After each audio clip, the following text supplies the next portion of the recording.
and different Oh, things like the Reddits and the 4chans and those like guys? Reddit and 4chan. Because I feel like they kind of started almost like a political revolution online of getting rid of PC, but I just wanted to see what you thought about it. I mean, I think they're mostly losers who sit in their mother's basements and smoke pot and masturbate.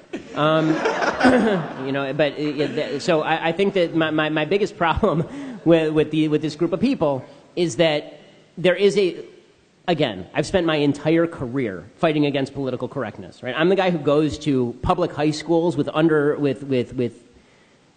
poor kids and says to the poor kids, the reason your parents are permanently poor is because they're bad with money and made bad decisions. Don't make those decisions and you'll do better. Right? That's politically incorrect, and that'll get you shut down by the high school principal, right? Which happened.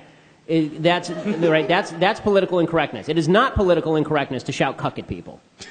Right? You're not actually changing anything. I'm sorry, just shouting cuck at people doesn't make the world a better place. It just means that you're an asshole. Yeah. So the idea that my big problem with this is that there's a whole generation of young people who are falling into the trap of thinking they're principled by saying stupid things, and not just saying stupid things, because cuck is just a silly thing, but people who are using the N-word in chat rooms because they think, oh, I'm violating some sort of societal taboo, and that makes me cool. Yeah, well, that's not going to be so cool when it turns out your employer can search you, and now you can't get a job. Right? It's not going to be so cool when you fall into this trap of associating with all these folks, and it turns out that's on your Facebook page.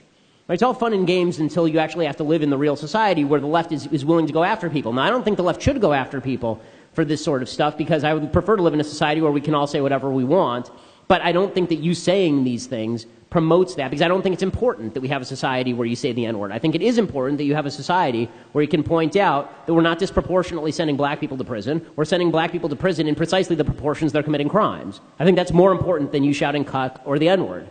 Right? And this is my big problem with, as you know, I have this long-running debate now with Milo Yiannopoulos. This is my big problem with Milo and his entire movement, is I think that Milo is not conservative. I don't think he knows anything about conservatism. I don't think he cares about the Constitution. He says this openly. I think that Milo cares about being a provocateur. And I'm sorry, a provocateur generation is only valuable in standing for things that are worthwhile. It is not, being a provocateur just for the sake of being a provocateur is worthless. Provoke in the name of something real and decent, and then I'll stand with you.